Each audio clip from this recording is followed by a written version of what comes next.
YouTube mother Ruby Franke bragged online about letting her kids go hungry. She also bragged online on her YouTube channel, as well as other social media channels, which was successful, by the way. She bragged about cancelling Christmas, purposefully upsetting her own children. She bragged in her videos, in her social media posts, about punishing her children this way and that way, taking them out of school just to fuck with them, basically, forcing them to clean floorboards as punishment. This is a YouTube and other social media platform content creator, a successful one. That's what the article says. We can see the videos, we can see the images. She strikes me as someone that's well manicured. She's got nice clothes on. She's had her hair done. She's got makeup. She's got money. How does she get money? Well, because people have supported her. People buy into her bullshit, which I've never watched, by the way. But seemingly on her social media content, she would tell her audience what an awful banshee, what an awful parent she is. She told her audience that she would purposefully let her children go hungry. Yet her audience stuck by her. Why, you sickos? But now she has been arrested for CA. 2 of her children were found malnourished and wrapped in duct tape.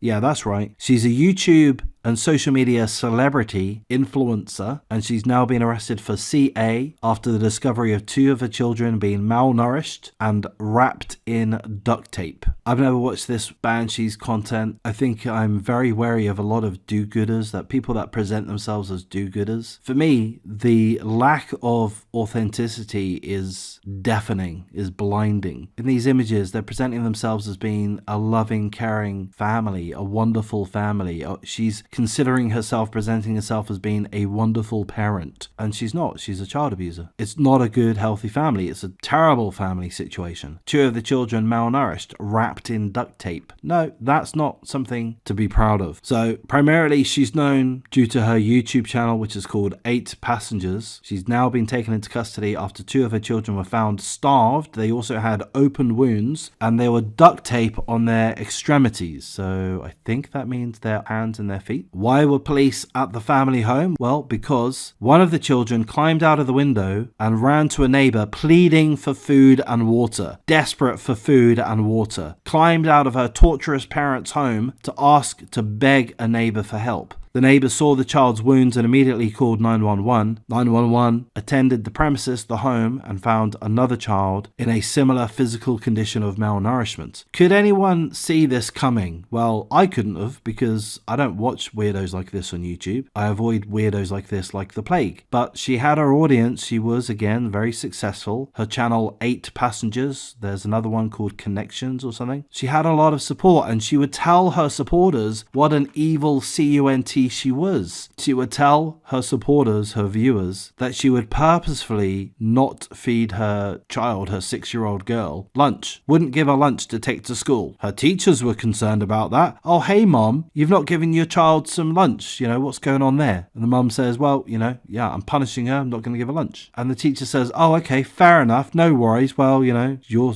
child, and do what you want. Why didn't the teacher step in and intervene at that point? Why didn't her audience intervene at that point? Why didn't YouTube intervene at that point? I've just made another video about a man who decided that they wanted to chop off their bits and pieces and declare themselves to be a woman, and that man is now residing in a Canadian women's jail. By the way, that man is a child arrest, a 3-month-old. I've just made a video about that. Why am I pointing to that? Well, because there's a very real possibility that YouTube may strike me, may ban my channel because I've expressed what they may deem to be wrongthink. What's the relevance of that? Well, my point is that this fucking banshee had an entire YouTube channel and social media platforms, plural, across multi different platforms, Twitter, Instagram, whatever else, telling her audience how abusive she has been over the course of years towards her children, and YouTube and the other platforms have still maintained her accounts. Oh, there you are, telling your audience, your viewers, your subscribers, that you purposefully refuse to feed your child. Oh yeah, that's fine. You carry on. No, we don't have a problem with that. YouTube does not have a problem with that. That's fine. carry on, no problems. But if I were to express an opinion deemed wrongthink, then I will be punished for it. So there's definitely a double standard there. I don't wish to detract too much from this topic. The article gives us other examples of the parents' mistreatment of their children, just basically being cruel to them, telling the children that they're not going to get any Christmas gifts because of their bad behavior, forcing them to scrub floorboards at home for no reason other than to make them uncomfortable. The parents' belief saying that pain is good, pain acts as a teacher. So it's not just the mother, it's the father too. His name Kevin Franke. Parents to 6 children, scumbags. We can see in the photos they're wearing expensive clothes. I'm not an absolute fashionista, but, you know, they're expensive clothes. They have money. They are successful social content creators, social media creators. They're only successful because their audience supports them. So, in my opinion, the audience is at least somewhat to blame. They could have withdrawn their support. Why have they funded these people's lifestyle when they've told their audience that they're abusive to their own children?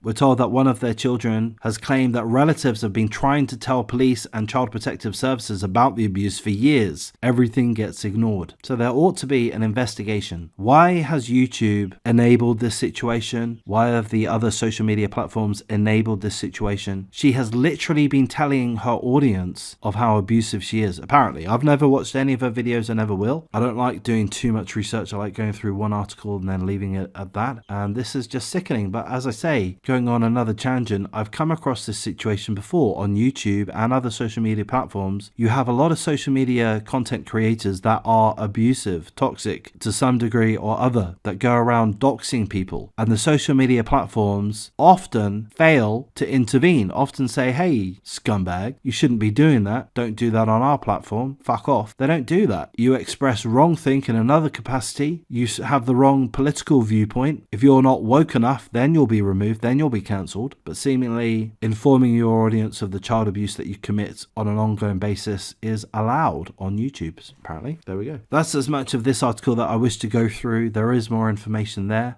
I don't have the energy to go through it all. But seemingly the other children are supportive of the fact that the mother has been arrested. The eldest child said finally, so she's glad that the mother has been arrested. But hey, the eldest child is now in her 20s. She's 20 years old. She could have contacted authorities. Well, perhaps she did. I don't know. But anyway, there we go. I'm going to wrap things up at this point. Not necessarily my best video, a bit messy. Haven't gone through all of the details thoroughly, such as life. I'm going to leave things as it is. If you appreciate the coverage, please do like, comment, subscribe, share the video as you see fit. Consider joining my memberships. Any support is very much appreciated. I'm going to thank you for your time and take care.